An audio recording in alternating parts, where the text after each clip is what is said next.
নমস্কার, কলাকানন শিল্প ও সাংস্কৃতিক গ্রুপের ইউটিউব চ্যানেলে আপনাদের সকলকে স্বাগতম। আমরা টিম কলাকানন, আর আমাদের অন্যান্য বিভাগের মধ্যে অন্যতম এই বিভাগ কাহিনী বাহিনী। রহস্য, রোমাঞ্চ, প্রেম, কৌতুক এবং ভয়ের সাথে জুড়ে থাকুন আমাদের এই কাহিনী বাহিনী সিরিজের সাথে।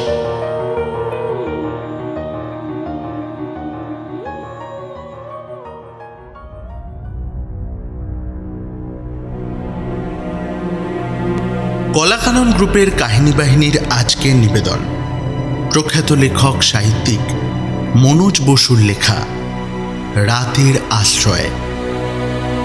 গল্প পাঠ এবং বুড়ো লোকটির ভূমিকায় শুভদীপ বনু, ড্রাইভারের চরিত্রে সৌম্যদীপ বনু, দীপেশের ভূমিকায় কৌশিক জানা এবং সমবেত কণ্ঠে কলাকাননের সদস্যবৃন্দরা।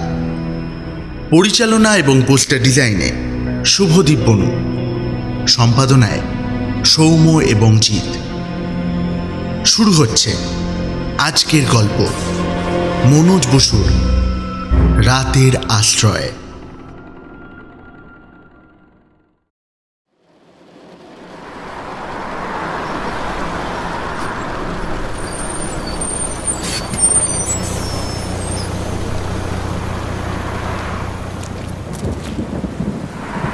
রাত দুপুরে মোটর বাস রাস্তার মোড়ে নামিয়ে দিয়ে গেল। গাঁ বসতি নেই কোনো দিকে। আউশ ক্ষেতের মধ্যে দিয়ে কাঁচা রাস্তা চলে গেছে। দুর্যোগও বিষম। হু হু করে হাওয়া বইছে, রাস্তা থেকে উড়িয়ে ধান বনে ফেলে না দেয়। ক্ষণে ক্ষণে বৃষ্টি, অন্ধকারে চারিদিক লেপে পুঁছে গেছে। একমাত্র সুবিধা ঝিলিক দিচ্ছে মাঝে মাঝে, সেই আলোয় পথ দেখে এগোচ্ছি। অথচ কোনো গোলমাল হবার কথা নয়। সন্ধ্যা নাগাদ বাস নামিয়ে দেবে, পালকি থাকবে, বাস থেকে নেমেই পালকি। এই সমস্ত লিখেছিল দীপেশ। বিডি অর্থাৎ ব্লক ডেভেলপমেন্ট অফিসে কাজ করে সে। মাইল তিনেক পথ, কাঁচা রাস্তা বটে, কিন্তু বাঁকাচুর নেই। নাকের সোজা চলে গেছে। অন্ধ মানুষও অবাধে চলে যেতে পারে, আর আমার জন্য তো পালকি। দ্বীপের সবিস্তারে সমস্ত জানিয়েছিল, কিন্তু বাসটা বদমাইশি করল। গোড়াই বেশ ভালো। অ্যাসিস্ট্যান্ট 5-7 হ্যান্ডেল মারতে গর্জন করে উঠল। ড্রাইভার গদি থেকে নেমে এসে ইঞ্জিনের সামনে পথের উপর গড় হয়ে প্রণাম করল। ভাবখানা এই, তেঁদরামি করো না আজকের এই দুর্যোগের দিনে। এক দৌড়ে গিয়ে কেশবপুর থানার সামনে নিজের জায়গায় দাঁড়াও, রাতের মতন নিশ্চিন্ত। বাসও যেন কানে নিল কথাটা। ভগ ভগ আওয়াজ করে পথের গরু ছাগল মানুষজন ভয় দেখিয়ে দিব্যি স্ফূর্তি ভরে দৌড়চ্ছে। কুয়োদার হাট ছাড়িয়ে এসে মাথায় যে কী শয়তানি ভর করলো, একেবারে নিশ্চুপ। অনড় হয়ে দাঁড়িয়ে গেছে। কত কাণ্ড করছে ড্রাইভার। এটা খুলছে, ওটা খুলছে, ইঞ্জিনের তলায় ঢুকে যাচ্ছে একবার। কিছুতেই কিছু নয়। শেষটা নিজের সিটে উঠে বসে যত প্যাসেঞ্জার নামিয়ে দিল। বলে, ফেলুন মশাইরা। 25 জনের 50খানা হাত ঠেলতে গাড়িও চলতে লাগলো। ঠেলা বন্ধ হলো তো গাড়িও অচল। বৃষ্টি বাদলার মধ্যে গাড়ি যেন নেশা করে বুঁদ হয়ে আছে, আর আমরা ঠেলে নিয়ে যাচ্ছি। প্যাসেঞ্জাররা চেঁচেমেচি করে। হলো মজা রে, খেলতে খেলতে কেশবপুরে গিয়ে পৌঁছতে যাবে নাকি? ড্রাইভার বলে, বেশ বেশ, সেটা ওটা করুন তবে মশাইরা। তাতে যদি কেশবপুর পৌঁছে দেয়, আমার আর কোন ক্ষতি? না না, তোমার কোনো দিকে ক্ষতি নেই। গাড়ি না চললে তো আমরা ঠেলবো। আজে বাজে কথার জবাব না দিয়ে ড্রাইভার নির্বিকারে একটা বিড়ি ধরাল।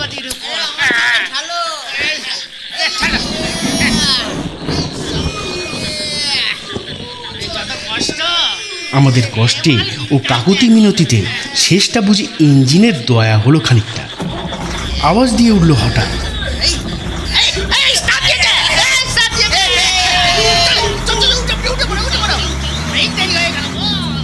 চলতে শুরু করলো, কিন্তু খানিকটা গিয়ে ঝিমিয়ে আসে, আবার দাঁড়িয়ে পড়ে, পুনশ্চ ধস্তাধস্তি। এমনিভাবে যেখানে ঠিক সন্ধ্যের সময় পৌঁছবার কথা সেখানে রাত্রি 12টায় এনে নামিয়ে দিয়েই ছুট। ড্রাইভার বলে, আরে দেরি করতে গেলে আবার বিগড়ে যাবে, তাহলেই চিত্তি। নামবার সময়টুকুও দেয় না, এমনই অবস্থা। ছুটে বেরুলো মোটর বাস, নীরব অন্ধকার। ছটছর করে এই সময় বৃষ্টি এলো এক পশলা। কাঁচা রাস্তার জলকাদা ভেঙে চলেছে, বিপদের উপর বিপদ। মাঠের উল্টো পাল্টা হাওয়া ছাতায় বেঁধে পটপট করে কতগুলো শিক ভেঙে গেল। ছাতার কাপড় উঠছে গুড়ির মতন পথপথ করে। তখন আর চলা নয়, দৌড়নো দস্তুর মতো। তেপান্তর মাঠ থেকে ছুটে পালিয়ে গাঁ বসতি কোথাও আশ্রয় পেতে চাই। ছুটছি নদীর উপরে এলাম। নদীর কথাও দিবেশ লিখেছিল বটে, নদীর উপরে পাকা পুলের কথা। পদ ভুল করিনি তবে, কিন্তু আর তো পেরে উঠেনি। শীত ধরে গিয়ে সর্বাঙ্গ ঠক ঠক করে কাঁপছে, পা চলতে চাইছে না। অসাড় হয়ে পথের উপর পড়ে না যাই, এই এখন ভয়। ঝিলিক দিল আর একবার। দেখলাম পুলটা ছাড়িয়ে অদূরে অসত্যতলায় পাকা ঘর। চুনকাম করা সাদা দেওয়াল বিদ্যুতের আলোয় ঝিকমিক করে উঠল। খেতে চায়নি, জায়গার অকুলান থাকে তো এমনকি শোয়ারও কথা বলবো না। রাতটুকু মাথা গুঁজে থাকবার মতো আশ্রয়।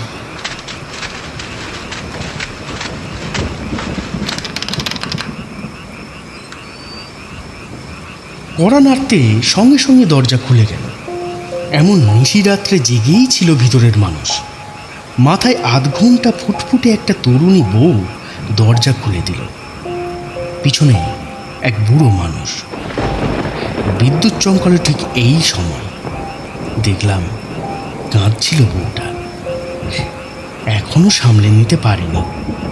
কেঁদে কেঁদে চোখ লাল, দুগালে জলের ধারা গড়াচ্ছে।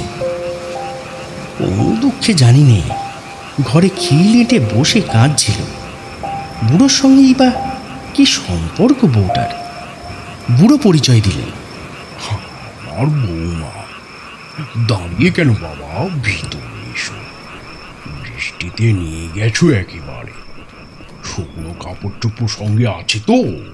হাতের কিট ব্যাগ দেখিয়ে দিলাম। মোটামুটি সমস্তটাই আছে। বুড়ো বললেন, বৌমা, বসবার একটা কিছু পেতে দাও খাটের উপর। বাছার বড় কষ্ট হয়েছে। কি মোলায়েম কথা বুড়ো মানুষটির। কথা শুনে সব কষ্ট জুড়িয়ে যায়। চেহারাটিও মনে ঋষিদের মতন। বউটি বলবার আগেই বেরিয়ে চলে গেছে। ব্যাগ খুলে শুকনো কাপড় বের করে পরলাম। মাদুর বালিশ আর চাদর হাতে করে বউ ফিরে এলো। পরিপাটি করে পেতে দিল। যেমন শ্বশুর তেমনি বউ। কি ভালো যে এরা, কিন্তু বড় দরিদ্র। নড়বড়ে ছোট একখানা খাট একেবারে খালি পড়েছিল। মাদুর বালিশ চাদরে বিছানা করেছে, তাও অতি জীর্ণ। চুপি চুপি বলছি, দোষ নেবেন না। সাধারণ অবস্থায় অমন চাদরে পা মুছি না আমরা। বিছানা করে দিয়ে চলে যাচ্ছে। আমি বললাম, রাত দুপুরে রাঁধা বাড়ার হাঙ্গামায় যাবেন না আবার? মণিপুরমে গাড়ি অচল হয়েছিল, সে সময়টা ভরপেট খেয়ে নিয়েছি। বউটি বড় বড় চোখ মেলে আমার দিকে একবার তাকিয়ে নিঃশব্দে বেরিয়ে গেল। বুড়ো দেখছি মজলিসি মানুষ। এত রাত্রি তবু খাটের প্রান্তে পা ঝুলিয়ে কথাবার্তা আরম্ভ করে দিলেন। একেবারেই কিছু খাবে না বাবা? না লজ্জা করে বলছো? ছেলের মতো তুমি, খুলেই বলি।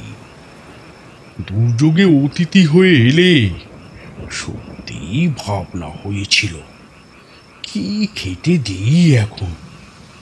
বৌমার মনে ঝড় বয়ে যাচ্ছে, তবু সে মেয়ে বড্ড ভালো।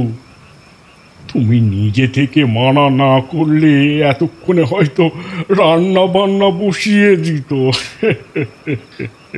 সুযোগ পেয়ে জিজ্ঞাসা করি, আচ্ছা কাঁদছিলেন যেন উনি, কি হয়েছে? ফোঁস করে বুড়ো এক দীর্ঘ নিঃশ্বাস ফেললেন। বড় দুঃখের বৃত্তান্ত। সংসারে আগুন ধরে গেল। রোজগেরে ছেলে বাসা থেকে দূর করে দিল আমাদের। আগে বৌমাকে দিল, তারপর আমাকে। একটা বেলার এদিক ওদিক। বাপ বেটি সেই থেকে এখানে আশ্রয় নিয়ে আছি। ছেলে আবার বিয়ে করছে শুনতে পেলাম। বৌমা ছেলে মানুষ তো, খবর শোনা অবধি চোখে ধারা বয়ে যাচ্ছে তার। স্তম্ভিত হয়ে গেছি। আমরা দুজনের বুড়ো আরো কত কি বলে যাচ্ছেন, এক বর্ণ আমার কানে যাচ্ছে না। নিরপরাধ এই সুন্দরী মেয়েটাকে ত্যাগ করেছে এবং বাপ বোধহয় পুত্রবধূর হয়ে দু কথা বলতে গিয়েছিলেন, সেজন্য তাকেও তাড়িয়েছে। সেই পাষণ্ড টোপর মাথায় দিয়ে আবার নতুন বউ আনতে চলল। সংসারের হাতের মাথায় পেলে লোকটাকে সমুচিত শিক্ষা দিয়ে দিতাম, দেখে ভারী তাতে আমার জেল ফাঁসি যা হবার হতো। এই সমস্ত ভাবছি এক সময় বুড়ো উঠে দাঁড়িয়ে বললেন, দরজা দিয়ে শুয়ে পড়ো বাবা, কেমন? আমরা পাশের ঘরেই রইলাম। জোর বৃষ্টি বাতাস তখনও বাইরে, বড্ড ধকল গিয়েছে। শুতে শুতেই ঘুমিয়ে পড়েছি।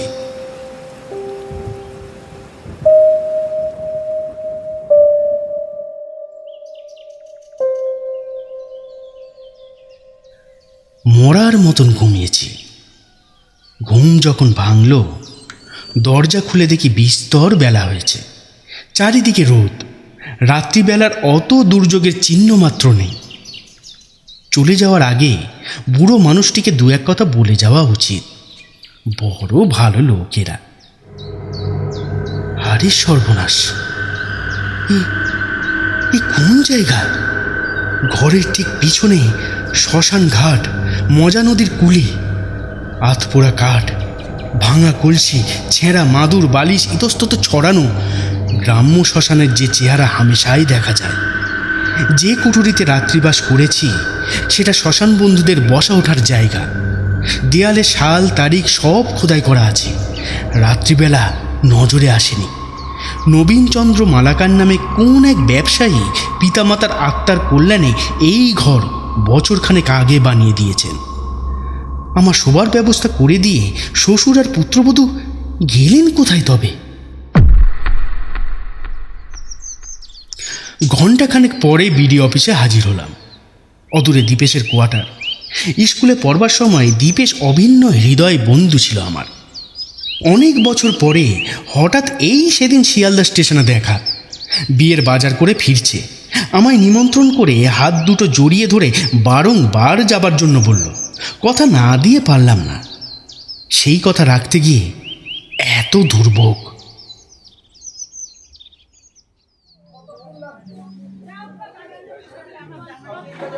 আমায় দেখে দীপেশ কলরব করে উঠল। বিয়ের তারিখ কাল। আত্মীয় স্বজন কিছু কিছু এসে পড়েছেন। ভিড় জমেছে মন্দ নয়। বলে এক গলা কথা জমে আছে, চল। চেঁচিয়ে চা খাবার দিতে বলে টানতে টানতে তার নিজের ঘরখানায় নিয়ে চলল। ঘরে ঢুকে চমকে উঠি। সামনের দেওয়ালে হাসি মুখ তরুণীর ছবি। ঠিক তার উল্টো দিকের দেয়ালে বুড়ো মানুষটির।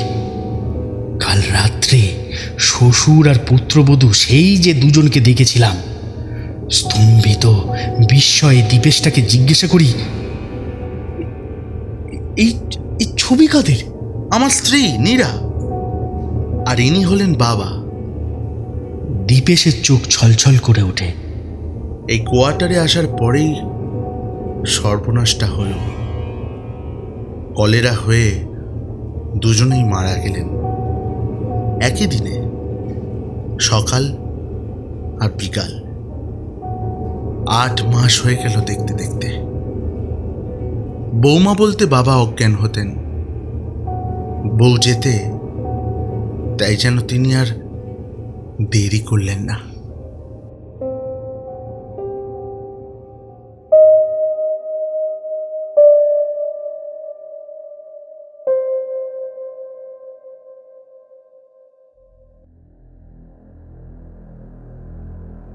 শেষ হলো আজকের গল্প, মনোজ বসুর লেখা রাতের আশ্রয়।